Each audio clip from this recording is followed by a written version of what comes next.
Hi everyone, ಇವತ್ತಿನ concept ಏನಂತ ಅಂದರೆ 4th ಸೆಮಿಸ್ಟರ್ BCom ಅಲ್ಲಿ ಕಾಸ್ಟ್ ಅಕೌಂಟಿಂಗ್ನ ಮಾಡ್ತಾ ಇದ್ದೀನಿ.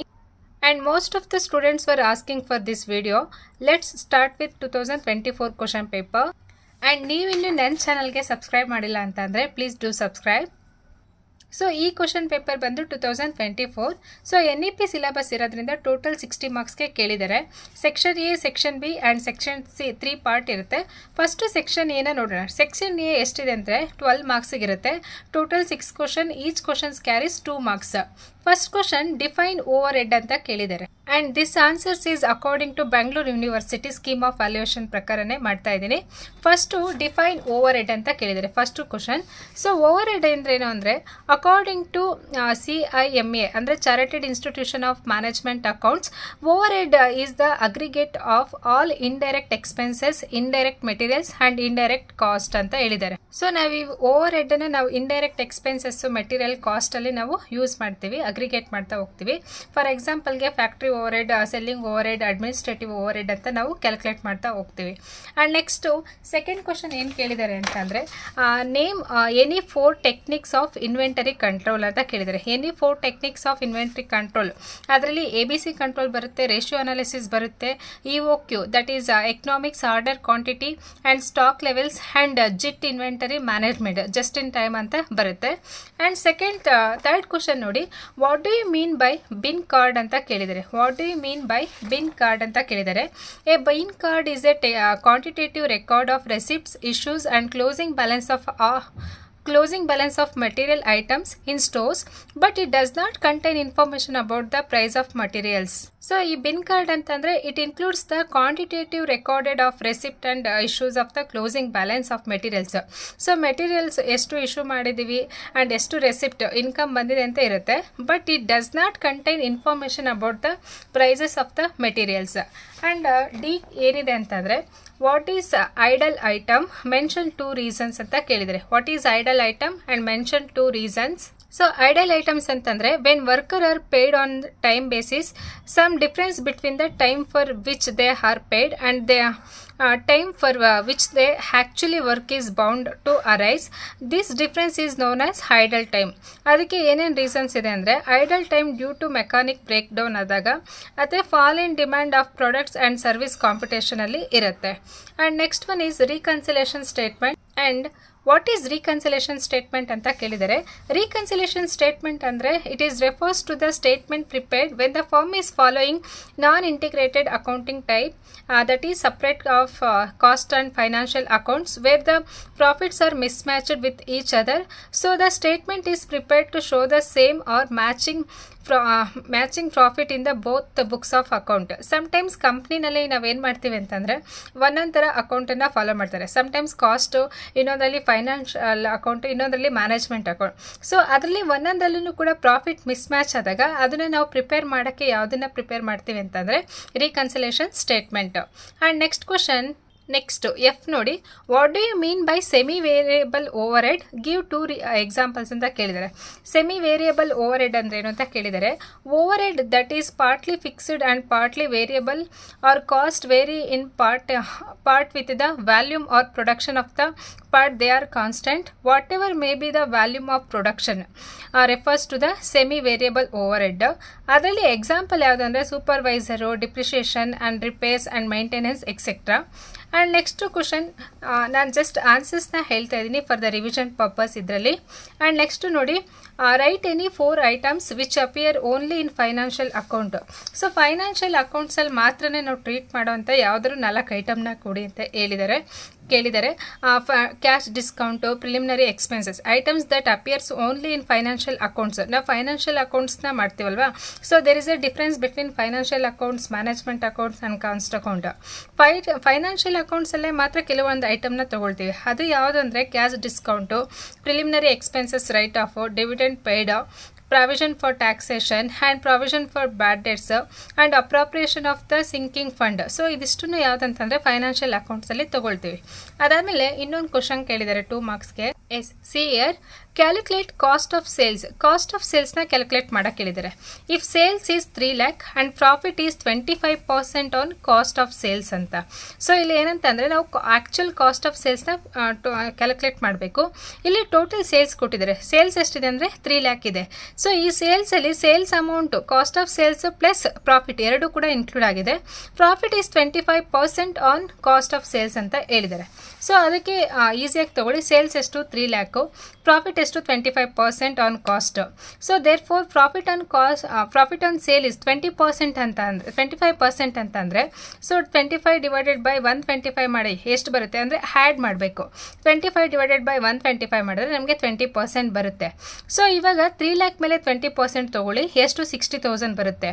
ಸೊ ಇದು ಟೋಟಲ್ ಸೇಲ್ಸಲ್ಲಿ ನೀವು ಸೇಲ್ಸಲ್ಲಿ ಪ್ರಾಫಿಟ್ನ ಲೆಸ್ ಮಾಡಿ. ಸೇಲ್ಸ್ ಎಷ್ಟಿದೆ 3 lakh ಇದೆ, ಪ್ರಾಫಿಟ್ ಎಷ್ಟು ಬಂದಿದೆ 60,000 ಬಂದಿದೆ. ಸೊ ಈ 60,000 ಲೆಸ್ ಮಾಡಿದ್ರೆ 2,40,000 ಬರುತ್ತೆ. ಸೊ ಈ ಮೆಥಡಲ್ಲೂ ಮಾಡ್ಬೋದು ಅಥವಾ ಇನ್ನೊಂದು ಥರನೂ ಮಾಡ್ಬೋದು. ಯಾವ ರೀತಿ ಅಂದರೆ ಇಲ್ಲಿ ಟೋಟಲ್ ಸೇಲ್ಸ್ ಎಷ್ಟಿದೆ 3 lakh ಇದೆಯಲ್ವಾ, ಪ್ರಾಫಿಟ್ಟು 25%. ಸೊ ಇಲ್ಲಿ ಸೇಲ್ಸ್ಗೆ what is the formula? Cost of sales plus profit. Cost of sales plus profit ಇದೆ.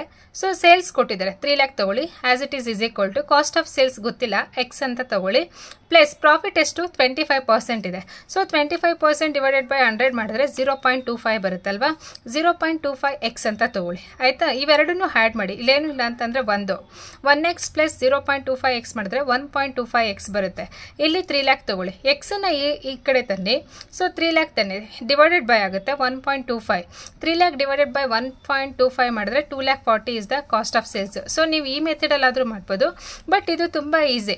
ಏನಂತಂದರೆ ಪ್ರಾಫಿಟ್ ಆನ್ ಸೇಲ್ಸ್ ಅಂದರೆ ಇಲ್ಲಿ ಪ್ರಾಫಿಟ್ ಆನ್ ಸೇಲ್ಸ್ ಕೇಳಿರೋದ್ರಿಂದ ಸೊ ನಾವು ಹ್ಯಾಡ್ ಮಾಡಬೇಕು. ಎಷ್ಟು ಕೇಳಿದರೆ 25%. 25 ಡಿವೈಡೆಡ್ ಬೈ 125 ಮಾಡಿದ್ರೆ ನಿಮಗೆ 20% ಬರುತ್ತೆ. ಸೊ ಈಗ ಪ್ರಾಫಿಟ್ ಎಷ್ಟು ಅಂತ ಅಂದರೆ 3 lakh ಮೇಲೆ 20% ತೊಗೊಂಡ್ರೆ 60,000 ಬರುತ್ತೆ. ಸೊ ಈ 3 lakh 60,000 ಲೆಸ್ ಮಾಡಿದ್ರೆ 2,40,000 ಬರುತ್ತೆ. ಅದರ್ವೈಸ್ ಈ ಮೆಥಡ್ ಆದ್ರೂ ಮಾಡ್ಬೋದು. ಗೊತ್ತಾಯ್ತಾ? ಆ್ಯಂಡ್ ನೆಕ್ಸ್ಟು ಸೆಕ್ಷನ್ ಬಿನ ನೋಡೋಣ. ಸೊ ಸೆಕ್ಷನ್ ಬಿನಲ್ಲಿ ನಿಮಗೆ ಟೋಟಲ್ 12 ಮಾರ್ಕ್ಸ್ ಇರುತ್ತೆ. ನೀವು 12ಗೆ 12 ಸ್ಕೋರ್ ಮಾಡ್ಬೋದು, ಯಾಕಂತಂದರೆ ಎಲ್ಲನೂ ಈಸಿ ಇರುತ್ತೆ. ಯಾವುದಾದ್ರು 3 ಕ್ವಶನ್ನ ಪ್ರಾಪರಾಗಿ ಮಾಡಿ, ಔಟ್ ಅಂದರೆ 4ಗೆ 4 ಬರೋ ಥರ. ಸೊ ಇಲ್ಲಿ ನೋಡಿ, standard time allowed for A job is 15 hours.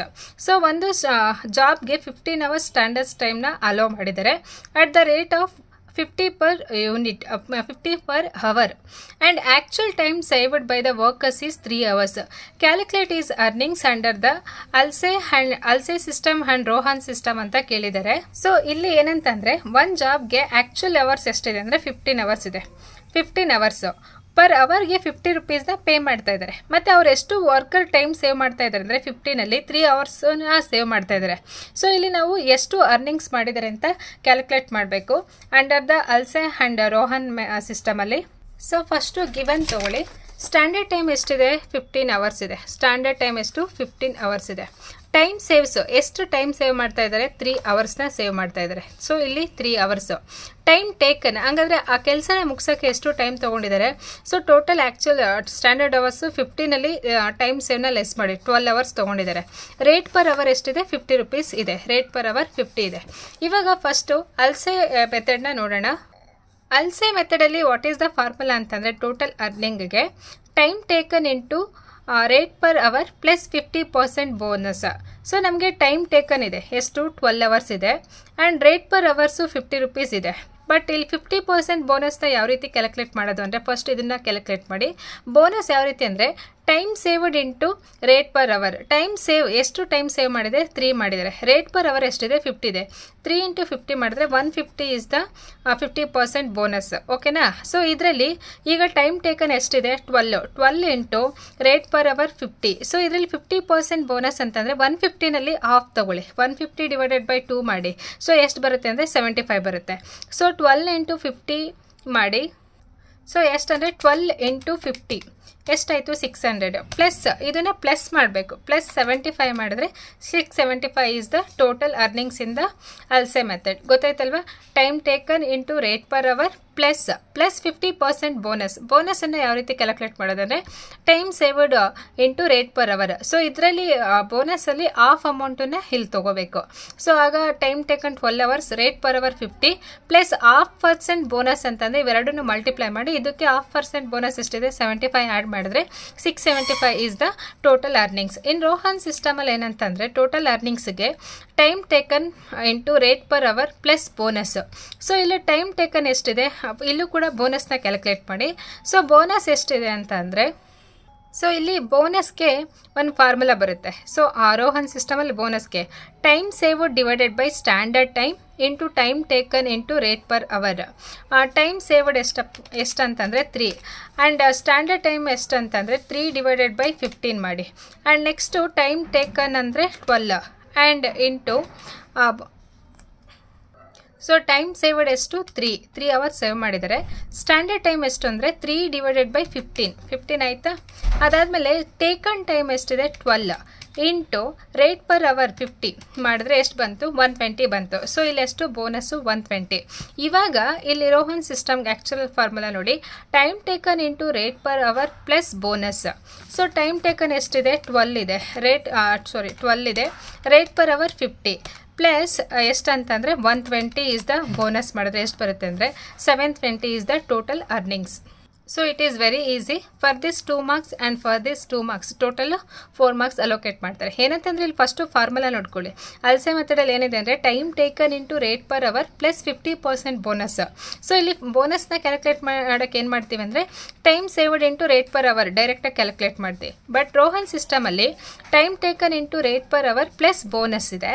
So ಇದರಲ್ಲಿ ಬೋನಸ್ನ ಯಾವ ರೀತಿ ಕ್ಯಾಲ್ಕುಲೇಟ್ ಮಾಡ್ತೀವಿ ಅಂದರೆ time saved divided by standard time into time taken into rate per ಅವರ್ನ ಮಾಡ್ತಾ ಹೋಗ್ತೀವಿ. ಅರ್ಥ ಆಯ್ತಲ್ವಾ?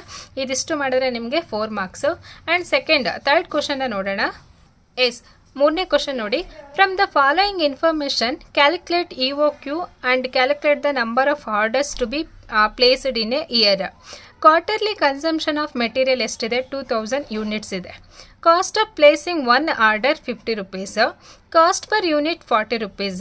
Storage and carrying cost of 8% of inventory ಅಂತ ಹೇಳಿದ್ದಾರೆ. ಸೊ ಇಲ್ಲಿ ನಾವು ಟೋಟಲ್ EOQ ಅಂತಂದರೆ economics order quantity, total stock level ಎಷ್ಟಿದೆ ಅಂತ ಹೇಳಿ ನಾವು ಕ್ಯಾಲ್ಕುಲೇಟ್ ಮಾಡಬೇಕು.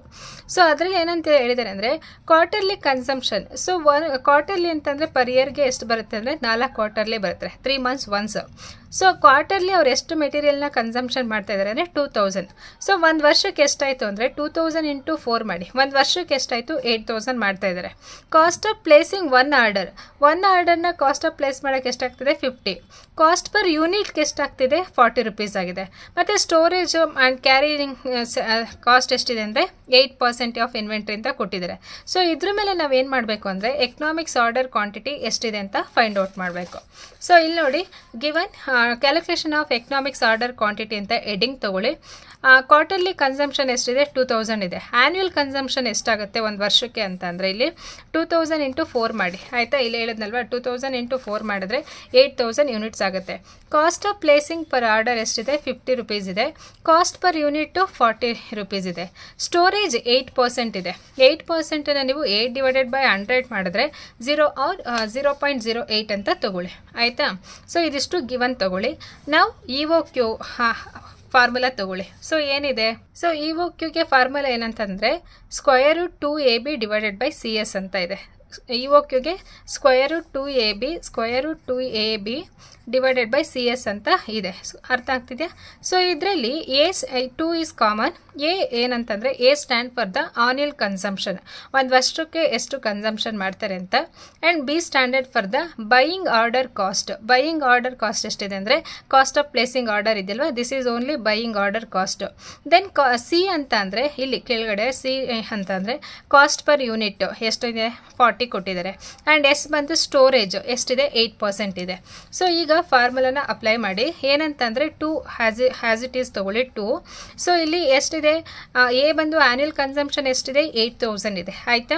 ಆ್ಯಂಡ್ ಬೈಯಿಂಗ್ ಆರ್ಡರ್ ಕ್ವಾಂಟಿಟಿ ಎಷ್ಟಿದೆ 50 ಇದೆ. ಆ್ಯಂಡ್ ಡಿವೈಡೆಡ್ ಬೈ, ಸೊ ಇಲ್ಲಿ ಕಾಸ್ಟ್ ಪರ್ ಯೂನಿಟ್ 40 ಇದೆ into 0.08 is the storage cost. ಗೊತ್ತಾಗ್ತಿದ್ದಲ್ವಾ? ಸೊ ಇವಾಗ ಇದನ್ನು ಸಿಂಪ್ಲಿಫೈ ಮಾಡಿ. 2 ಇಂಟು 8000 ಇಂಟು 50 ಮಾಡಿ ಎಷ್ಟು ಬರುತ್ತೆ 8 lakh ಬರುತ್ತೆ. ಸೊ ಇಲ್ಲಿ 8 lakh ಆ್ಯಂಡ್ ಕೆಳಗಡೆ CS ನ ಮಲ್ಟಿಪ್ಲೈ ಮಾಡಿ 40 ಇಂಟು 0.08 ಮಾಡಿ ಎಷ್ಟು ಬರುತ್ತೆ ಅಂದರೆ 3.2 ಬಂತು ಅಲ್ವಾ, 3.2 ಬಂತು. ಸೊ ಇವಾಗ ಇನ್ನೂ ಸಿಂಪ್ಲಿಫೈ ಮಾಡಿ 8 lakh ಡಿವೈಡೆಡ್ ಬೈ 3.2 ಮಾಡಿದ್ರೆ ಎಷ್ಟು ಬರುತ್ತೆ, 2,50,000 ಬರುತ್ತೆ. ಈ 2,50,000 ಬಂದಮೇಲೆ ಸೊ ಇಲ್ಲಿ ಸ್ಕ್ವೇರ್ ರೂಟ್ ಏನಿದೆ ಅಲ್ವಾ ಅದನ್ನು ಕ್ಯಾಲ್ಕುಲೇಟರಲ್ಲಿ ಹಿಂಗೆ ಕ್ಯಾನ್ಸಲ್ ಮಾಡಿ. ಆವಾಗ ಎಷ್ಟಾಗುತ್ತೆ ಅಂದರೆ ಈ ವೀಕು ಎಕನಾಮಿಕ್ಸ್ ಆರ್ಡರ್ ಕ್ವಾಂಟಿಟಿ ಎಷ್ಟಿದೆ ಅಂತಂದರೆ 500 ಯೂನಿಟ್ಸ್ ಗೊತ್ತಾಯ್ತಲ್ವಾ. ಸೊ ಇಲ್ಲಿ 500 ಯೂನಿಟ್ಸ್. ಸೊ ಇವಾಗ ನಮಗೆ ಟೋಟಲ್ ಎಷ್ಟು ಆರ್ಡರ್ಸ್ ಬಂದಿದೆ ಅಂದರೆ ಆನಿಯಲ್ ಕನ್ಸಂಪ್ಷನ್ ಎಷ್ಟು 8,000 ಡಿವೈಡೆಡ್ ಬೈ 500 ಮಾಡಿದ್ರೆ ಟೋಟಲ್ ಅಲ್ಲಿಗೆ 16 orders we have received in a year. So ಇದಿಷ್ಟು ಮಾಡಿದ್ರೆ ನಿಮಗೆ 4 ಮಾರ್ಕ್ಸ್ ತುಂಬಾ ಈಸಿ ಇದೆ. ಫಾರ್ಮುಲಾ ನೆನ್ಪಿಟ್ಕೊಳ್ಳಿ, square root 2AB divided by CS. So ಇಲ್ಲಿ ಗೊತ್ತಾಗ್ತಿದ್ದಿಲ್ಲ, square root 2AB divided by CS. So A stand for the annual consumption and B stand for buying order cost and C stands for cost per unit and S ಅಂದರೆ storage. So ಇದಿಷ್ಟು information ನಿಮಗೆ ಪ್ರಾಬ್ಲಮಲ್ಲೇ ಕೊಟ್ಟಿರ್ತಾರೆ ಆಯಿತಾ. Sometimes quarterly ಅಥವಾ ಡೈರೆಕ್ಟಾಗಿ yearly ಅಂತ ಕೊಟ್ಟಿದ್ರು ನೋ ಪ್ರಾಬ್ಲಮ್, ನೀವು ತೊಗೊಳ್ಳಿ. ಸೊ ಇಲ್ಲಿ ಕ್ವಾರ್ಟರ್ಲಿ ಅಂತ ಕೊಟ್ಟಿರೋದಕ್ಕಿಂತ ಸೊ ವರ್ಷಕ್ಕೆ ಎಷ್ಟು ಕ್ವಾರ್ಟರ್ಸ್ ಇರುತ್ತೆ, 4 ಇರುತ್ತೆ. ಅಂದರೆ 3 months ಒನ್ಸ್ ಅಂತಂದರೆ ಟೋಟಲ್ 2,000 ಇಂಟು 4 ಮಾಡಿದ್ರೆ 8,000. ಸೊ ಇಲ್ಲಿ 2 ಆ್ಯಸ್ ಇಟ್ ಈಸ್ ತೊಗೊಳ್ಳಿ, A 8,000 and buying order cost 50 divided by 40 into 0.08 ಮಾಡಿ ಅದನ್ನು ಸಿಂಪ್ಲಿಫೈ ಮಾಡಿ ಇಲ್ಲಿ 2,50,000 ಬರುತ್ತೆ. ಸೊ ಇಲ್ಲಿ 2,50,000ಗೆ ಈ ರೀತಿ ಸ್ಕ್ವೇರ್ ರೂಟ್ನ ತೆಗಿರಿ, ಸ್ಕ್ವೇರ್ ರೂಟ್ ತೆಗೆದ್ರೆ 500. So total annual consumption 800 divided by 500 ಮಾಡಿದ್ರೆ ಟೋಟಲ್ ಆರ್ಡರ್ಸ್ ಎಷ್ಟು ಅಂತ ಅಂದರೆ ಇಲ್ಲಿ 16 ಆರ್ಡರ್ಸ್ ಗೊತ್ತಾಯ್ತದಲ್ವಾ. ಸೊ ಒಂದು ಕ್ವಾರ್ಟರ್ಗೆ ಅಲ್ಲಿಗೆ 4 ಆರ್ಡರ್ಸ್ ಆಗುತ್ತೆ ಗೊತ್ತಾಯ್ತಾ. ನಂಬರ್ ಆಫ್ ಇಯರ್ ಇನ್ 16, ಒಂದು ಕ್ವಾರ್ಟರ್ಗೆ ಎಷ್ಟು 4 ಕ್ವಾರ್ಟರ್ಸ್ ಅಂತ ಅಂದರೆ 16 ಡಿವೈಡೆಡ್ ಬೈ 4 ಮಾಡಿ, ಹಾಗೆ ನೀವು ವಿಲ್ ಗೆಟ್ 4 ಕ್ವಾರ್ಟರ್ಸ್. ಸೊ ಇದಿಷ್ಟು ಮಾಡಿದ್ರೆ ನಿಮಗೆ 4 ಮಾರ್ಕ್ಸ್. ಅರ್ಥ ಆಯ್ತಲ್ವಾ ಈ ವಿಡಿಯೋ, ಐ ಮೀನ್ ಈ ಪ್ರಾಬ್ಲಮ್ ಅರ್ಥ ಆಯ್ತಲ್ವಾ. ಎಸ್, ನೆಕ್ಸ್ಟ್ ಪ್ರಾಬ್ಲಮ್ನ ನೋಡೋಣ. 4th ಕ್ವಶನ್ ನೋಡಿ. From the following information calculate the, ಏನೇನು ಕೇಳಿದ್ದಾರೆ ಅಂದರೆ reorder level, minimum level, reorder quantity, average stock level ಅಂತ ಕೇಳಿದ್ದಾರೆ. ಸೊ ಈ ಇನ್ಫಾರ್ಮೇಷನಿಂದ ನಾವು ಈ 4 ಕ್ಯಾಲ್ಕುಲೇಟ್ ಮಾಡಬೇಕು. ಸೊ ಇಲ್ಲಿ ಮಿನಿಮಮ್ ಯೂಸೇಜ್ ಎಷ್ಟಿದೆ ಅಂದರೆ 250 per week, 250 units per week ಕೊಟ್ಟಿದ್ದಾರೆ. ಆ್ಯಂಡ್ ನಾರ್ಮಲ್ ಯೂಸೇಜ್ ಬಂದು 500 ಯೂನಿಟ್ಸ್ ಪರ್ ವೀಕ್ ಕೊಟ್ಟಿದ್ದಾರೆ. ಮ್ಯಾಕ್ಸಿಮಮ್ ಎಷ್ಟು 750 ಯೂನಿಟ್ಸ್ ಪರ್ ವೀಕ್ ಕೊಟ್ಟಿದ್ದಾರೆ. ಆ್ಯಂಡ್ ರೀಆರ್ಡರ್ ಪೀರಿಯಡ್ ನೋಡಿ, ರೀಆರ್ಡರ್ ಪೀರಿಯಡ್ ಎಷ್ಟಿದೆ ಅಂದರೆ 4 to 6 ವೀಕ್ಸ್ ಇದೆ. ಆ್ಯಂಡ್ ಮ್ಯಾಕ್ಸಿಮಮ್ ಲೆವೆಲ್ ಕೊಟ್ಟಿದ್ದಾರೆ, ಮ್ಯಾಕ್ಸಿಮಮ್ ಲೆವೆಲ್ ಯೂನಿಟ್ಸ್ ಎಷ್ಟಿದೆ ಅಂದರೆ 6,500 ಕೊಟ್ಟಿದ್ದಾರೆ. ಸೊ ಇದಿಷ್ಟರಿಂದ ನಾವು ಟೋಟಲ್ ಸ್ಟಾಕ್, ಸೊ ಇದರಲ್ಲಿ ಏನಂತಂದರೆ reorder level, minimum level, reorder quantity and average stock ಲೆವೆಲ್ನ ಕ್ಯಾಲ್ಕುಲೇಟ್ ಮಾಡಬೇಕು. ಸೊ ಇದೆಲ್ಲದಕ್ಕೂ ಕೂಡ ಫಾರ್ಮುಲಾ ಇದೆ. ಈ 4ಕ್ಕೂ ಕೂಡ each carries 1 marks, total 4 marks ಈ ರೀತಿ ಅಲಾಟ್ ಮಾಡಿರ್ತಾರೆ. So very simple. So first ನೋಡಿ, ಮಿನಿಮಮ್ ವೇಜಸ್ ಎಷ್ಟಿದೆ ಪರ್ ವೀಕ್ 250 ಯೂನಿಟ್ಸ್ ಇದೆ, ಮ್ಯಾಕ್ಸಿಮಮ್ 750 ಇದೆ. ಆ್ಯಂಡ್ ನೆಕ್ಸ್ಟು ನಾರ್ಮಲ್ ಎಷ್ಟಿದೆ 500 ಇದೆ. ರೀಆರ್ಡರ್ ಪೀರಿಯಡ್ 4 to 6 ವೀಕ್ಸ್ ಇದೆ. ಆ್ಯಂಡ್ ಮ್ಯಾಕ್ಸಿಮಮ್ ಲೆವೆಲ್ 6,500 ಕೊಟ್ಟಿದ್ದಾರೆ. ಸೊ ಇದಿಷ್ಟನ್ನು ಕೂಡ ಗಿವನಲ್ಲಿ ಬರ್ಕೊಳ್ಳಿ ಆಯಿತಾ. ಅದಾದಮೇಲೆ ಫಸ್ಟ್ ಏನು ಕೇಳಿದ್ದಾರೆ, ನಮಗೆ ರೀಆರ್ಡರ್ ಲೆವೆಲ್ ಕೇಳಿದ್ದಾರೆ. ರೀಆರ್ಡರ್ ಲೆವೆಲ್ಗೆ ಏನು ಫಾರ್ಮುಲಾ ಅಂತಂದರೆ maximum consumption into minimum reorder period. Maximum consumption ಎಷ್ಟಿದೆ ಅಂತಂದರೆ ಇಲ್ಲಿ ಟೋಟಲ್ 750 ಇದೆ. ಮ್ಯಾಕ್ಸಿಮಮ್ ಕನ್ಸಂಪ್ಷನ್ ವೇಜಸಲ್ಲಿ ಎಷ್ಟಿದೆ 750 ಇದೆ. ಆ್ಯಂಡ್ ಮ್ಯಾಕ್ಸಿಮಮ್ ರೀಆರ್ಡರ್, ಮ್ಯಾಕ್ಸಿಮಮ್ ಅಂದರೆ ಯಾವುದು ಜಾಸ್ತಿ ಇರೋದು, ರೀಆರ್ಡರ್ ಪೀರಿಯಡ್ ಎಷ್ಟಿದೆ 6 ಇದೆ. ಸೊ 750 ಇಂಟು 6 ಮಾಡಿದ್ರೆ ಟೋಟಲ್ 4,500 ಯೂನಿಟ್ಸ್ ಆಗುತ್ತೆ. ಸೊ ಇಲ್ಲಿ ಟೋಟಲ್ ರೀಆರ್ಡರ್ ಲೆವೆಲ್ ಎಷ್ಟಿದೆ ಅಂದರೆ 4,500 ಗೊತ್ತಾಯ್ತಲ್ವಾ. Maximum consumption into maximum reorder period. Maximum ಅಂತಂದರೆ ಯಾವುದು ಜಾಸ್ತಿ ಇದೆ ಈ ಮೂರಲ್ಲಿ 750, ಮ್ಯಾಕ್ಸಿಮಮ್ ಮೀನ್ಸ್ ಜಾಸ್ತಿ ಇರೋದು. ಆ್ಯಂಡ್ ನೆಕ್ಸ್ಟು ಮಿನಿಮಮ್ ಲೆವೆಲ್ಗೆ ಸೆಕೆಂಡ್ ಒಂದು ಏನು ಕೇಳಿದ್ದಾರೆ ಅಂದರೆ ಮಿನಿಮಮ್ ಲೆವೆಲ್ನ ಕ್ಯಾಲ್ಕುಲೇಟ್ ಮಾಡೋಕ್ಕೆ ಕೇಳಿದ್ದಾರೆ. ಮಿನಿಮಮ್ ಲೆವೆಲ್ಗೆ ಏನು ಫಾರ್ಮುಲಾ ಅಂತಂದರೆ reorder level minus normal usage into normal reorder period ಅಂತ ಕೇಳಿದ್ದಾರೆ ಆಯಿತಾ. ಸೊ ಇಲ್ಲಿ ರೀಆರ್ಡರ್ ಲೆವೆಲ್ ಆಲ್ರೆಡಿ ಕ್ಯಾಲ್ಕುಲೇಟ್ ಮಾಡಿದ್ದೀವಿ. ಇಲ್ಲಿ ಎಷ್ಟು ಬಂದಿದೆ ಅಂದರೆ 4,500 ತೊಗೊಳ್ಳಿ. ನಾರ್ಮಲ್ ಯೂಸೇಜ್ ಎಷ್ಟಿದೆ, ನಾರ್ಮಲ್ ಯೂಸೇಜ್ ಬಂದು 500 ಯೂನಿಟ್ಸ್ ಇದೆ. And next normal reorder period, normal reorder period ಎಷ್ಟಿದೆ ಅಂತಂದರೆ 5 ಬರುತ್ತೆ. ಸೊ 5 ಹೆಂಗೆ ಅಂತ, ಸೊ ಇಲ್ಲಿ ಮಿನಿಮಮ್ ಎಷ್ಟಿದೆ 4 ಇದೆ, ಮ್ಯಾಕ್ಸಿಮಮ್ 6 ಇದೆ. 4 + 6 ಮಾಡಿದ್ರೆ 10 ಬರುತ್ತೆ ಆಯಿತಾ. 10 ಡಿವೈಡೆಡ್ ಬೈ 2 ಮಾಡಿದ್ರೆ ಎಷ್ಟು ಬರುತ್ತೆ ಅಂದರೆ ಇವೆರಡು 10 ಡಿವೈಡೆಡ್ ಬೈ 2 ಮಾಡಿದ್ರೆ 5 ಬರುತ್ತೆ. ಸೊ ಇದು ಬಂದು normal usage. So normal reorder period ಯಾವ ರೀತಿ ಅಂತಂದರೆ ಇವೆರಡನ್ನು ಆ್ಯಡ್ ಮಾಡಿ 4 + 6 ಮಾಡಿ ಎಷ್ಟು ಬರುತ್ತೆ 10. 10 ಡಿವೈಡೆಡ್ ಬೈ 2 ಮಾಡಿದ್ರೆ ಟೋಟಲ್ 5 ಗೊತ್ತಾಗ್ತಿದೆಯಲ್ವಾ. Normal usage 500, normal reorder period 5 ಬಂತು. ಸೊ ಈಗ ರೀಆರ್ಡರ್ ಲೆವೆಲ್ ಬಂದಿದೆ 4500 ಆ್ಯಸ್ ಇಟ್ ಈಸ್ ತೊಗೊಳ್ಳಿ. 4500 ಇಲ್ಲಿ 500 ಇಂಟು 5 ಮಾಡಿದ್ರೆ 2500 ಆಗುತ್ತೆ. 4500 2500ನ ಲೆಸ್ ಮಾಡಿದ್ರೆ 2000 units is the minimum level. And next ನೋಡಿ ರೀಆರ್ಡರ್ ಕ್ವಾಂಟಿಟಿ ಕೇಳಿದ್ದಾರೆ. ಸೊ ರೀಆರ್ಡರ್ ಕ್ವಾಂಟಿಟಿಗೆ maximum level is equal to reorder level plus reorder quantity minus minimum usage into minimum reorder period. So ಇವಾಗ maximum level ನೋಡಿ, maximum level ಎಷ್ಟು ಬಂದಿದೆ ಅಂತ ಅಂದರೆ total maximum ಏನಂದೆ ಅಂದರೆ ಮ್ಯಾಕ್ಸಿಮಮ್ ಮಿನಿಮಮ್ ಇವೆರಡನ್ನೂ ಆ್ಯಡ್ ಮಾಡಿ 4500. ಸೊ ಇಲ್ಲಿ ಪ್ಲಸ್ ಎಷ್ಟಿದೆ 2000 ಇದೆ. ಇಲ್ಲಿ ಕೊಟ್ಟಿದೆ ನೋಡಿ ಮ್ಯಾಕ್ಸಿಮಮ್ ಲೆವೆಲ್ ಎಷ್ಟಿದೆ ಅಂದರೆ 6500 ಯೂನಿಟ್ಸ್ ಇದೆ. ಮ್ಯಾಕ್ಸಿಮಮ್ ಲೆವೆಲ್ ಎಷ್ಟಿದೆ 6500 ಯೂನಿಟ್ಸು. ನೆಕ್ಸ್ಟ್ ಇಲ್ಲಿ ರೀಆರ್ಡರ್ ಲೆವೆಲ್ ಎಷ್ಟಿದೆ ಇಲ್ಲಿ 4500 ಆಲ್ರೆಡಿ ಕ್ಯಾಲ್ಕುಲೇಟ್ ಮಾಡಿದ್ದೀವಿ. ಪ್ಲಸ್ ರೀಆರ್ಡರ್ ಕ್ವಾಂಟಿಟಿ ನಮಗೆ ಗೊತ್ತಿಲ್ಲ. ಸೊ ರೀಆರ್ಡರ್ ಕ್ವಾಂಟಿಟಿ ನಮಗೆ ಗೊತ್ತಿಲ್ಲ, ಹಾಗಾಗಿ ಎಕ್ಸ್ ಅಂತ ತೊಗೊಂಡಿದ್ದೀವಿ. ಓಕೆನಾ. ಮೈನಸ್ ಮಿನಿಮಮ್ ಯೂಸೇಜ್ ಎಷ್ಟಿದೆ 250 ಆ್ಯಂಡ್ ಮಿನಿಮಮ್ ರೀಆರ್ಡರ್ ಪೀರಿಯಡು 4 ಇದೆ. ಸೊ 4 ತೊಗೊಳ್ಳಿ. ಸೊ ಇದನ್ನು ಸಿಂಪ್ಲಿಫೈ ಮಾಡ್ತಾ ಹೋಗಿ. ಸೊ ಏನಂತಂದರೆ ಈ ರೀತಿ ಈಕ್ವೇಷನ್ ತೊಗೊಂಡಿದ್ದೀವಿ. ಅಂದರೆ 6500 maximum level is equal to ಇಲ್ಲಿ ಏನಂತ ಅಂದರೆ ರೀಆರ್ಡರ್ ಲೆವೆಲ್ಲು ಪ್ಲಸ್ ಇಲ್ಲಿ ನಮಗೆ ರೀಆರ್ಡರ್ ಕ್ವಾಂಟಿಟಿ ಗೊತ್ತಿಲ್ಲ ಎಕ್ಸ್ ಅಂತ ತೊಗೊಂಡಿದ್ದೀವಿ. Minimum usage 250 and minimum reorder period ಬಂದು 4.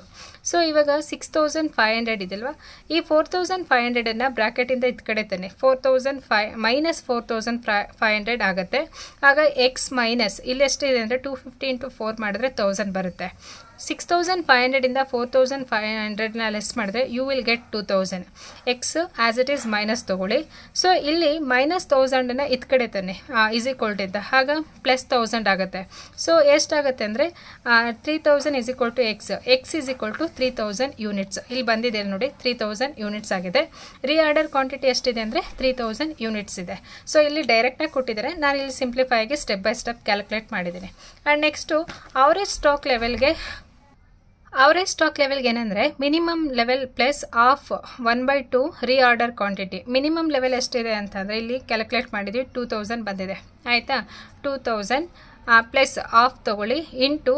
ಸೊ ಇಲ್ಲಿ ಏನಂತಂದರೆ ರೀಆರ್ಡರ್ ಕ್ವಾಂಟಿಟಿ ಎಷ್ಟು ಬಂದಿದೆ 3000 ಯೂನಿಟ್ಸ್ ಬಂದಿದೆ. ಸೊ ಇದನ್ನೇ ಸಿಂಪ್ಲಿಫೈ ಮಾಡಿದ್ರೆ 3500 is the average stock level. So ಇದಿಷ್ಟನ್ನು 4 ಕ್ಯಾಲ್ಕುಲೇಟ್ ಮಾಡಿದ್ರೆ each carries 1 marks. So confusion ಆಗಬೇಡಿ. ನೀವೇನಂತ ಅಂದರೆ ಈ ಫಾರ್ಮುಲಾಸ್ ಏನಿದೆಯಾ ಅದನ್ನೇ ನೀವು ಪ್ರಾಪರಾಗಿ ನೆನ್ಪಿಟ್ಕೋಬೇಕು. ಇದರ ಮಗ್ಗಪ್ ಮಾಡ್ತೀರಾ ಅಥವಾ ನೆನಪಲ್ಲಿ ಇಟ್ಕೊಳ್ತೀರಾ ಅದು ನಿಮಗೆ ಬಿಟ್ಟಿದ್ದು. ಸೊ ರೀಆರ್ಡರ್ ಲೆವೆಲ್ಗೆ maximum consumption into maximum reorder period and minimum ಲೆವೆಲ್ಗೆ reorder level minus normal usage into normal reorder period and reorder ಕ್ವಾಂಟಿಟಿಗೆ ಎಲ್ಲ ಬರುತ್ತೆ ಅಂದರೆ ನೋಡಿ ಇದು ಮ್ಯಾಕ್ಸಿಮಮ್ ಲೆವೆಲಲ್ಲಿ ಬರುತ್ತೆ. Maximum level is equal to reorder plus reorder quantity ಇಲ್ಲಿ ಎಕ್ಸ್ ಅಂತ ತೊಗೋಬೇಕು into minus into minimum usage into minimum reorder quantity and reorder quantity ನಿಮಗೆ ಇಲ್ಲಿ 3000 ಯೂನಿಟ್ಸ್ ಸಿಗುತ್ತೆ. ಆ್ಯಂಡ್ ನೆಕ್ಸ್ಟು ಅವರೇಜ್ ಸ್ಟಾಕ್ ಲೆವೆಲ್ಗೆ ಮಿನಿಮಮ್ ಲೆವೆಲ್ ಪ್ಲಸ್ 1/2 ರೀಆರ್ಡರ್ ಕ್ವಾಂಟಿಟಿನ ಮಾಡಿ. ಗೊತ್ತಾಯ್ತಲ್ವಾ. ಆ್ಯಂಡ್ ನೆಕ್ಸ್ಟು ಕ್ವಶನ್ನ ನೋಡೋಣ. ಸೊ ಇಲ್ಲಿ ನೆಕ್ಸ್ಟ್ ಕ್ವಶನ್ ನೋಡಿ, from the following particulars prepare a statement of cost and profit ಅಂತ ಕೇಳಿದ್ದಾರೆ. ಕಾಸ್ಟ್ ಶೀಟ್ ಮತ್ತು ಕಾಸ್ಟ್ ಆ್ಯಂಡ್ ಪ್ರಾಫಿಟ್ನ ಪ್ರಿಪೇರ್ ಮಾಡಬೇಕು.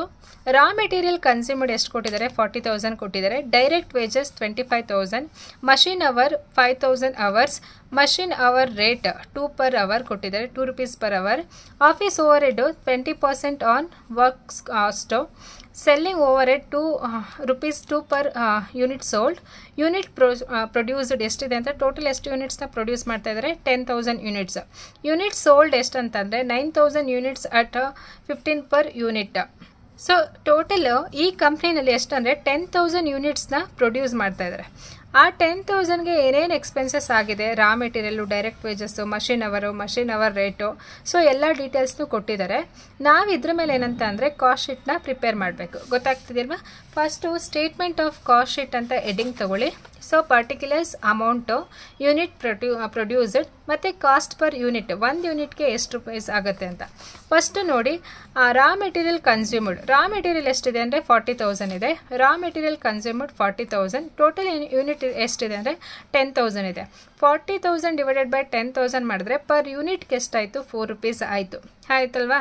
ಸೊ ಇದಕ್ಕೆ ರಾ ಮೆಟೀರಿಯಲ್ಸ್ ಜೊತೆಗೆ ಡೈರೆಕ್ಟ್ ವೇಜಸ್ನ ಆ್ಯಡ್ ಮಾಡಿ. ಡೈರೆಕ್ಟ್ ವೇಜಸ್ ಎಷ್ಟಿದೆ? 25,000 ಇದೆ. 25,000 ಡಿವೈಡೆಡ್ ಬೈ 10,000 ಮಾಡಿದ್ರೆ 1 ಯೂನಿಟ್ಗೆ 2.5 ರೂಪೀಸ್ ಆಗುತ್ತೆ. ಸೊ ಇವೆರಡನ್ನು ಆ್ಯಡ್ ಮಾಡಿದ್ರೆ ನಮಗೆ ಪ್ರೈಮ್ ಕಾಸ್ಟ್ ಸಿಗುತ್ತೆ. Direct raw materials consumed plus direct ವೇಜಸ್ನ ಆ್ಯಡ್ ಮಾಡಿದ್ರೆ ಎಷ್ಟು ಸಿಗುತ್ತೆ? ಏನು ಸಿಗುತ್ತೆ ಅಂದರೆ ಪ್ರೈಮ್ ಕಾಸ್ಟ್. ಪ್ರೈಮ್ ಕಾಸ್ಟ್ ಎಷ್ಟು? 65,000 ಆಗುತ್ತೆ. 65,000 ಡಿವೈಡೆಡ್ ಬೈ 10,000 ಮಾಡಿದ್ರೆ ಪರ್ ಯೂನಿಟ್ಗೆ ಎಷ್ಟಾಗುತ್ತೆ? 6.5 ಆಗುತ್ತೆ. ಅಥವಾ ಇವೆರಡನ್ನು ಆ್ಯಡ್ ಮಾಡಿದ್ರು ಕೂಡ ಇಲ್ಲಿ ಸೇಮ್ ಆನ್ಸರ್ ಬರುತ್ತೆ. ಇದು ಯೂನಿಟ್ಸು ಯಾವಾಗಲೂ ಸೇಮೇ ಇರುತ್ತೆ. ಎಷ್ಟು ಪ್ರೊಡ್ಯೂಸ್ ಮಾಡ್ತಾ ಇದೀವಲ್ವಾ 10,000, ಹಂಗಾಗಿ ಸೇಮೇ ಇರುತ್ತೆ. ಇದಕ್ಕೆ ಫ್ಯಾಕ್ಟರಿ ಓವರ್ ಹೆಡ್ನ ಆ್ಯಡ್ ಮಾಡಬೇಕು. ಫ್ಯಾಕ್ಟರಿ ಓವರ್ ಹೆಡ್ ಅಂತ ಅಂದರೆ ಏನು ಬರುತ್ತೆ ಅಂದರೆ ಇಲ್ಲಿ ಮಷಿನ್ ಅವರ್ ರೇಟ್ ಬರುತ್ತೆ. ಸೊ ಮಷಿನ್ ಅವರ್ಸ್ ಎಷ್ಟಂದರೆ 5,000 ಅವರ್ಸ್ ಇದೆ. ಸೊ ಪರ್ ಅವರ್ಗೆ ಎಷ್ಟಂದರೆ 2 ರೂಪೀಸ್ ಆಗಿದೆ. ಸೊ ಟೋಟಲ್ ಅಲ್ಲಿಗೆ ಎಷ್ಟಂದರೆ 5,000 ಇಂಟು 2 ಮಾಡಿದ್ರೆ 10,000 ಆಗಿದೆ. ಸೊ 10,000 ಡಿವೈಡೆಡ್ ಬೈ 10,000 ಮಾಡಿದ್ರೆ ಪರ್ ಯೂನಿಟ್ಗೆ 1 ರೂಪೀಸ್ ಆಗಿದೆ. ಯಾವುದಂದರೆ ಫ್ಯಾಕ್ಟರಿ ಓವರ್ ಹೆಡಲ್ಲಿ ಮಷಿನ್ ಕಾಸ್ಟ್ ಎಷ್ಟಾಗಿದೆ ಅಂದರೆ 1 ರೂಪೀಸ್. ಟೋಟಲ್ ಇಲ್ಲಿ ಏನಂತಂದರೆ 5,000 ಅವರ್ಸ್ ಕೊಟ್ಟಿದ್ದಾರೆ. ಇಂಟು ಪರ್ ಅವರ್ಗೆ 2 ರೂಪೀಸ್ ಅಂತಂದರೆ 5,000 ಇಂಟು 2 ಮಾಡಿದ್ರೆ ಯು ವಿಲ್ ಗೆಟ್ 10,000. ಸೊ 10,000ಅಲ್ಲಿ 10,000 ಯೂನಿಟ್ಸ್ನ ಪ್ರೊಡ್ಯೂಸ್ ಮಾಡೋಕ್ಕೆ ಪರ್ ಯೂನಿಟ್ಗೆ 1 ರೂಪೀಸ್ ಆಗಿದೆ. ಅರ್ಥ ಆಗ್ತಿದೆಯಾ? And next work cost. So ಇಲ್ಲಿ ಪ್ರೈಮ್ ಕಾಸ್ಟಿಗೆ ನೀವು ಫ್ಯಾಕ್ಟ್ರಿ ಓವರ್ ಹೆಡ್ನ ಆ್ಯಡ್ ಮಾಡಿದ್ರೆ ಎಷ್ಟು ವರ್ಕ್ ಕಾಸ್ಟ್ ಬರುತ್ತೆ? ಸೊ ಇಲ್ಲಿ 65,000ಗೆ 10,000 ಆ್ಯಡ್ ಮಾಡಿ 75,000. ಇಲ್ಲಿ 6.5ಗೆ 1 ಆ್ಯಡ್ ಮಾಡಿ 7.5 ಬರುತ್ತೆ. ಸೊ ಇವಾಗ ನಾವು ಆಫೀಸ್ ಓವರ್ ಹೆಡ್ನ ಆ್ಯಡ್ ಮಾಡಬೇಕು. ಸೊ ಆಫೀಸ್ ಓವರ್ ಹೆಡ್ ಏನು ಹೇಳಿದ್ದಾರೆ ಅಂದರೆ 20% on work cost. So work cost ಏನು ಬಂದಿದೆ ಅದ್ರ ಮೇಲೆ 20% ಆಫೀಸ್ ಓವರ್ ಹೆಡ್ ಆಗಿದೆ ಅಂತ ಹೇಳ್ತಾರೆ. ಸೊ 75,000 ಮೇಲೆ ನೀವು 20% ಮಾಡಿ ಎಷ್ಟು ಬರುತ್ತೆ? 15,000 ಆಗುತ್ತೆ. ಸೊ ಇಲ್ಲಿ ಅಮೌಂಟ್ ಎಷ್ಟು? 15,000. ಸೊ 15,000 ಡಿವೈಡೆಡ್ ಬೈ 10 ಯೂನಿಟ್ಸ್ಗೆ ಎಷ್ಟಾಗುತ್ತೆ ಅಂದರೆ 1.5 ರೂಪೀಸ್ ಆಗುತ್ತೆ. ಸೊ ಇಲ್ಲಿ ಎಷ್ಟಂತಂದರೆ ಆಫೀಸ್ ಓವರ್ ಹೆಡಲ್ಲಿ 1.5. ಸೊ ವರ್ಕ್ ಕಾಸ್ಟ್ಗೆ ಆಫೀಸ್ ಓವರ್ ಹೆಡ್ನ ಆ್ಯಡ್ ಮಾಡಿದ್ರೆ ಕಾಸ್ಟ್ ಆಫ್ ಪ್ರೊಡಕ್ಷನ್ ಎಷ್ಟು ಪ್ರೊಡ್ಯೂಸ್ ಮಾಡಿದ್ದಾರೆ ಇವಾಗ ಟೋಟಲ್ ಮಾಡಿ 75,000 ಪ್ಲಸ್ 15,000 ಮಾಡಿದ್ರೆ 90,000 ಬರುತ್ತೆ. ಸೊ ಪರ್ ಯೂನಿಟ್ಗೆ ಎಷ್ಟಾಗಿದೆ ಅಂದರೆ 9 ರೂಪೀಸ್ ಆಗಿದೆ. ಟೋಟಲ್ 10,000 ಯೂನಿಟ್ಸ್ 9 ರೂಪೀಸ್ ಆಗಿದೆ. ಸೊ ಇದರಿಂದ ಕ್ಲೋಸಿಂಗ್ ಸ್ಟಾಕ್ನ ಲೆಸ್ ಮಾಡಿ. ಕ್ಲೋಸಿಂಗ್ ಸ್ಟಾಕ್ ಯಾವುದು ಅಂತ ಅಂದರೆ unsold stock. Year closing stock means year ಕೊಟ್ಟಿದ್ದ ನೋಡಿ. ಯೂನಿಟ್ ಸೋಲ್ಡ್ ಎಷ್ಟು ಸೇಲ್ಸ್ ಆಗಿದೆ ನೋಡಿ 9,000 ಯೂನಿಟ್ಸ್ ರೂಪೀಸ್ 50 ಪರ್ ಯೂನಿಟ್ ಆಗಿದೆಯಲ್ವಾ? ಎಸ್. ಇಲ್ಲಿ ಕ್ಲೋಸಿಂಗ್ ಸ್ಟಾಕ್ ಯಾವ ರೀತಿ ಅಂತಂದರೆ ಕೊಟ್ಟಿದೆ ನೋಡಿ. ಯೂನಿಟ್ ಸೋಲ್ಡ್ ಎಷ್ಟಂದರೆ 9,000 ಯೂನಿಟ್ ಸೋಲ್ಡ್ ಅಟ್ ರೂಪೀಸ್ 15% ಅಂತ. ಟೋಟಲ್ ಎಷ್ಟು ಯೂನಿಟ್ಸ್ ಇದೆ ಅಂದರೆ 10,000 ಯೂನಿಟ್ಸ್ ಇದೆ ಅಲ್ವಾ? 10,000ಅಲ್ಲಿ ಟೋಟಲ್ 9,000 ಯೂನಿಟ್ಸ್ನ ಲೆಸ್ ಮಾಡಿ ಅವಾಗ ನಮ್ಗೆ ರಿಮೈನಿಂಗ್ ಎಷ್ಟು ಅಂತಂದರೆ 1,000 ಯೂನಿಟ್ಸ್ ನಮಗಿನ್ನೂ ಸೇಲ್ ಆಗಿಲ್ಲ. ಅರ್ಥ ಆಗ್ತಿದೆಯಾ? ಸೊ ಎಷ್ಟಂತಂದರೆ ಕ್ಲೋಸಿಂಗ್ ಸ್ಟಾಕಲ್ಲಿ 1,000 ಬರ್ಕೊಳ್ಳಿ. ಪರ್ ಕಾಸ್ಟ್ ಎಷ್ಟಿದೆ ಅಂದರೆ 9 ರೂಪೀಸ್ ಇದೆ. 1,000 ಇಂಟು 9 ಮಾಡಿದ್ರೆ ಎಷ್ಟಾಗುತ್ತೆ? 9,000 ಬರುತ್ತೆ. ಸೊ ಇದು ಕ್ಲೋಸಿಂಗ್ ಸ್ಟಾಕ್ನ ಲೆಸ್ ಮಾಡಿ ಆವಾಗ ನಮಗೆ ಕಾಸ್ಟ್ ಆಫ್ ಗುಡ್ ಸೋಲ್ಡ್ ಸಿಗುತ್ತೆ. 90,000ಅಲ್ಲಿ 9,000 ಲೆಸ್ ಮಾಡಿದ್ರೆ ಎಷ್ಟು? 81,000. ಸೊ ಇಲ್ಲೂ ಅಷ್ಟೇ 10,000ಅಲ್ಲಿ 1,000 ಲೆಸ್ ಮಾಡಿ 9,000 ಸಿಗುತ್ತೆ. ಇದು ಕಾಸ್ಟ್ ಆಫ್ ಗುಡ್ ಸೋಲ್ಡ್. ಇಷ್ಟು ಸೇಲ್ಸ್ ಆಗಿದೆ ನಮಗೆ. ಆಯಿತಾ? ಸೊ ಇದರಲ್ಲಿ ನೆಕ್ಸ್ಟು ಸೆಲ್ಲಿಂಗ್ ಓವರ್ ಹೆಡ್ಡನ್ನು ಆ್ಯಡ್ ಮಾಡಿ. ಸೆಲ್ಲಿಂಗ್ ಓವರ್ ಹೆಡ್ ಎಷ್ಟಿದೆ ಅಂತ ಅಂದರೆ ಯೂನಿಟ್ಸ್ ಸೋಲ್ಡ್ ಎಷ್ಟು ಅಂತ ಅಂದರೆ ಕೊಟ್ಟಿದ್ದಾರೆ ನೋಡಿ. ಸೆಲ್ಲಿಂಗ್ ಓವರ್ ಹೆಡಲ್ಲಿ 2 ಪರ್ ಯೂನಿಟ್ ಸೋಲ್ಡ್ ಅಂತ. ಟೋಟಲ್ ಸೇಲ್ ಆಗಿರೋದೆಷ್ಟು? 9,000 ಇಂಟು 2 ಮಾಡಿದ್ರೆ 18,000 ಬರುತ್ತೆ. 18,000 ಡಿವೈಡೆಡ್ ಬೈ ಎಷ್ಟು ಸೇಲ್ಸ್ ಆಗಿದೆ ಅಷ್ಟು ಯೂನಿಟ್ಸ್ ಮಾತ್ರ ತೊಗೋಬೇಕು. 9,000 ತೊಗೊಂಡ್ರೆ ಪರ್ ಯೂನಿಟ್ಗೆ ಎಷ್ಟಾಗಿದೆ ಅಂದರೆ 2 ರೂಪೀಸ್ ಆಗಿದೆ. ಅಂದರೆ ಸೆಲ್ಲಿಂಗ್ ಓವರ್ ಹೆಡ್ ಅಂದರೆ ಸೆಲ್ಲಿಂಗ್ ಎಕ್ಸ್ಪೆನ್ಸಸ್ ಅಥವಾ ಸೆಲ್ಲಿಂಗ್ ಕಾಸ್ಟ್ ಏನಿದೆ ಅದನ್ನು ಕ್ಯಾಲ್ಕುಲೇಟ್ ಮಾಡ್ತೀವಿ. Total sales ಮಾಡಿರೋದೆಷ್ಟು? 9,000 ಸೇಲ್ಸ್ ಮಾಡಿದ್ದಾರೆ. ಅದರಲ್ಲಿ 1 ಯೂನಿಟ್ಗೆ 2 ರೂಪೀಸ್ ಅಂತಂದರೆ ಟೋಟಲ್ 18,000 ಆಯಿತು. ಡಿವೈಡೆಡ್ ಬೈ 9,000 ಯೂನಿಟ್ಸ್ ಸೋಲ್ಡ್ ಮಾಡಿದ್ರೆ 2 ರೂಪೀಸ್ ಪರ್ ಯೂನಿಟ್. ಈಗ ಟೋಟಲ್ ಕಾಸ್ಟ್ ಆಫ್ ಸೇಲ್ಸ್ ಎಷ್ಟು ಅಂತಂದರೆ ಆ್ಯಡ್ ಮಾಡಿ 81,000 ಪ್ಲಸ್ 18,000 ಮಾಡಿದ್ರೆ 99,000 ಆ್ಯಂಡ್ ಟೋಟಲ್ ಯೂನಿಟ್ಸ್ ಎಷ್ಟಾಗುತ್ತೆ? 9,000 ಆಗುತ್ತೆ. ಆ್ಯಂಡ್ 9 ಪ್ಲಸ್ 2 ಮಾಡಿದ್ರೆ 11 ಆಗುತ್ತೆ. ಆ್ಯಂಡ್ ಇವಾಗ ಪ್ರಾಫಿಟ್ ಏನಂತಂದರೆ ನೀವು ಪ್ರಾಫಿಟ್ ಅಂತ ಬರೆದು ಸ್ಪೇಸ್ ಕೊಡಿ. ಇವಾಗ ಸೇಲ್ಸ್ ಎಷ್ಟಾಗಿದೆ ನೋಡಿ 9,000 ಯೂನಿಟ್ಸ್ ಇಂಟು 15 ರೂಪೀಸ್ಗೆ ಅಂತ ತೊಗೊಳ್ಳಿ. ಆಯಿತಾ? ಇಲ್ಲಿ ಕೊಟ್ಟಿದ್ದಾರೆ ನೋಡಿ 9,000 ಸೇಲ್ಸ್ ಪರ್ ಅಟ್ 15 ರೂಪೀಸ್ ಅಂತ. ಸೊ ಇಲ್ಲಿ ಪ್ರಾಫಿಟ್ ಅಂತ ಬರೆದು ನೀವು ಬ್ಲ್ಯಾಂಕ್ ಬಿಟ್ಟಿರಿ. ಓಕೆನಾ? ಇಲ್ಲಿ ಸೇಲ್ಸ್ ಅಂತ ಬರೀರಿ. ಸೇಲ್ಸ್ ಎಷ್ಟು ಅಂದರೆ 9,000 ಇಂಟು 15 ರೂಪೀಸ್ ಸೇಲ್ ಮಾಡಿ.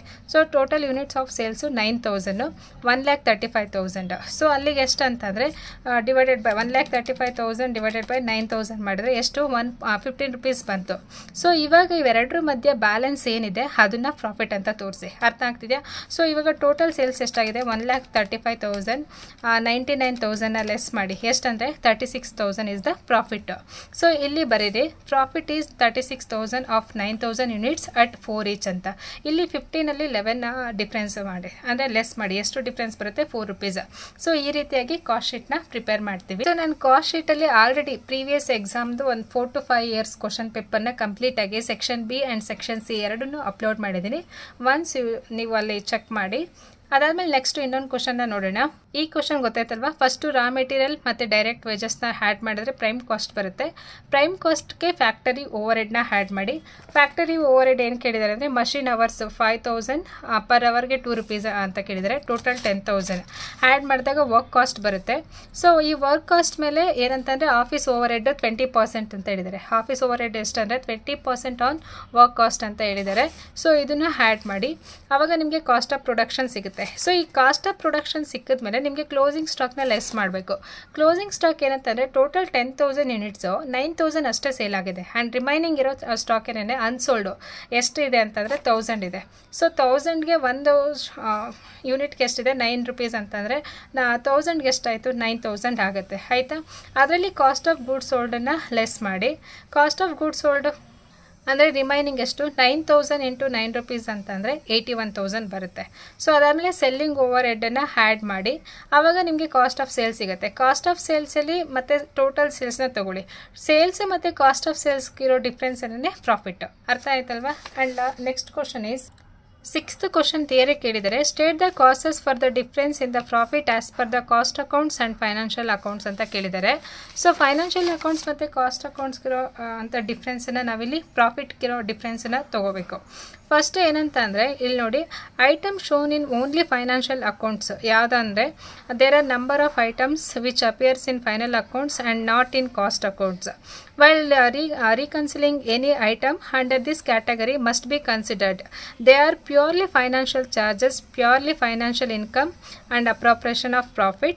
Item shows only in cost accounts. ಯಾವ್ಯಾವ್ದಂದ್ರೆ there are items which are included in CA and not in a FA. They are ಬಂದು ಅದು ಯಾವುದಂದರೆ a charge in lieu of rent when premises are owned and no rent is payable. Depreciation on fully depreciated assets still in use. And next under absorption and over absorption of the overheads ಅಲ್ಲಿ in cost accounting overheads are recovered at a predetermined rate, whereas in FA overheads are recovered at a actual rates. And such differences may be written off of costing profit or financial profit. And next different basis of stock valuation. In CA stock in cost accounting stocks are valued according to the methods of adopted in stores. That is ನಮ್ಗೆ ಗೊತ್ತಿದೆ FIFO or LIFO method etc. Where valuation of stock in FA is invariable based on the principle of cost or market price, whichever is less. And next different charges for depreciation. In the financial account may follow straight line ಅಥವಾ written down value method etc. Whereas in CA machine hour rate and production unit method etc. to be adopted. This will also cause a difference in profit or loss figure. So profit to cost account ಅಲ್ಲಿ ಮತ್ತು financial ಅಕೌಂಟಲ್ಲಿ ಇರೋದಕ್ಕೆ ರೀಸನ್ಸ್ನ ಕೊಡಿ ಅಂತ ಹೇಳಿದ್ದಾರೆ. So ಇದಿಷ್ಟು reason. ಒಂದು ಏನಂತಂದರೆ ಕೆಲವೊಂದು ಐಟಮ್ಸ್ನ ನಾವು ಫೈನಾನ್ಷಿಯಲ್ ಅಕೌಂಟಲ್ಲಿ ಮಾತ್ರ ತೊಗೊಳ್ತೀವಿ, ಕಾಸ್ಟ್ ಅಕೌಂಟಲ್ಲಿ ತೊಗೊಳ್ಳಲ್ಲ. ಅದು ಒಂದು ರೀಸನ್ ಆಗ್ಬೋದು. ಮತ್ತು ಕೆಲವೊಂದು ಐಟಮ್ಸ್ ಕಾಸ್ಟ್ ಅಕೌಂಟಲ್ಲಿ ಮಾತ್ರನೇ ತೊಗೊಳ್ತೀವಿ. ಮತ್ತು ಇಲ್ಲಿ under absorption and over absorption of the over heads ಅಂದರೆ ಇಲ್ಲಿ selling over head, cost over head, factory over head, administrative over head. ಅಲ್ಲಿ ಏನಂತಂದರೆ ಎಫ್ ಎನಲ್ಲೂ ಪ್ರೈಸಸ್ ಚೇಂಜಸ್ ಆಗುತ್ತೆ ಮತ್ತು ಕಾಸ್ಟ್ ಅಕೌಂಟಿಂಗಲ್ಲೂ ಚೇಂಜಸ್ ಆಗುತ್ತೆ. ಮತ್ತು different basis of stock valuation. Stock ವ್ಯಾಲ್ಯೂಷನ್ಗೆ ನಾವು ಎಫ್ ಎನಲ್ಲಿ ಯಾವುದಂತಂದರೆ based on the market value, book value, cost value like ಆ ಥರ ತೊಗೊಳ್ತೀವಿ. ಬಟ್ ಇಲ್ಲಿ ಡಿಫ್ರೆನ್ಸ್ ಯಾವುದಂತಂದರೆ ಲಿಫೋ ಮೆಥಡ್ ಆ್ಯಂಡ್ ಫಿಫೋ ಮೆಥಡ್ನ ಫಾಲೋ ಮಾಡ್ತೀವಿ. And different charges in depreciation. So ಡಿಪ್ರಿಷಿಯೇಷನ್ಗೆ ನಾವು ಒಂದೊಂದ್ಸಲಿ ಒಂದೊಂದು ಸ್ಟ್ರೈಟ್ ಲೈನ್ ಮೆಥಡು ಅಥವಾ ರಿಟರ್ನ್ ಡೌನ್ ವ್ಯಾಲ್ಯೂ ಮೆಥಡನ್ನು ನಾವು ಹಾಕಿರ್ತೀವಿ. ಹಂಗಾಗಿ ಏನಾಗುತ್ತೆ ಅಂದರೆ ಕಾಸ್ಟ್ ಅಕೌಂಟು ಮತ್ತು financial account same company statement prepare ಮಾಡಬೇಕಾದ್ರೆ ಎರಡರಲ್ಲೂ ಕೂಡ ಬೇರೆ ಬೇರೆ ಪ್ರಾಫಿಟ್ ಬರುತ್ತೆ. So for that these are all the reasons ಅಂತ ಯಾವುದಾದ್ರೂ ಒಂದು 4 to 5 ಪಾಯಿಂಟ್ಸ್ ಬರೆದ್ರೆ ನಿಮಗೆ 4 ಮಾರ್ಕ್ಸ್ ಸಿಗುತ್ತೆ. ಸೊ ಯೂಶಲಾಗಿ ಏನಂತಂದರೆ ನೀವು ಆದಷ್ಟು ಕೂಡ ಪ್ರಾಕ್ಟಿಕಲ್ನೇ ಪ್ರಿಫರ್ ಮಾಡಿ. ಯಾಕಂತಂದರೆ ಕಾಸ್ಟ್ ಅಕೌಂಟಿಂಗಲ್ಲಿ practically is very easy and you will get full marks in that only. ಅರ್ಥ ಆಗ್ತಿದೆಯಲ್ವಾ? ಈ ವಿಡಿಯೋದಲ್ಲಿ ಸೆಕ್ಷನ್ ಎ ಆ್ಯಂಡ್ ಸೆಕ್ಷನ್ ಬಿನ ಕಂಪ್ಲೀಟ್ ಮಾಡಿದ್ದೀನಿ. ಆ್ಯಂಡ್ ನೆಕ್ಸ್ಟ್ ವಿಡಿಯೋದಲ್ಲಿ ಏನು ಮಾಡ್ತೀನಿ ಅಂತಂದರೆ ಸೆಕ್ಷನ್ ಸಿ ಕಂಪ್ಲೀಟ್ 5 ಪ್ರಾಬ್ಲಮ್ಸನ್ನು ಕೊಡ್ತಾ ಹೋಗ್ತೀನಿ, ಆಯಿತಾ? ಆ್ಯಂಡ್ ಈ ವಿಡಿಯೋ ನಿಮಗೆ ಇಷ್ಟ ಆಗಿದ್ರೆ ಪ್ಲೀಸ್ ಲೈಕ್ ಮಾಡಿ, ಶೇರ್ ಮಾಡಿ. ಆ್ಯಂಡ್ ನೀವಿನ್ನು ನನ್ನ ಚಾನಲ್ಗೆ ಸಬ್ಸ್ಕ್ರೈಬ್ ಮಾಡಿಲ್ಲ ಅಂತಂದರೆ please do subscribe and give me support. All the best your exam and do well and get very good marks. ಅಂದರೆ ಪಾಸ್ ಮಾರ್ಕ್ಸ್ ಅಷ್ಟೇ ಅಲ್ಲ, ನೀವು ಆದಷ್ಟು ಟ್ರೈ ಮಾಡಿ to get out marks. And all the best, do well. Thank you for watching my videos.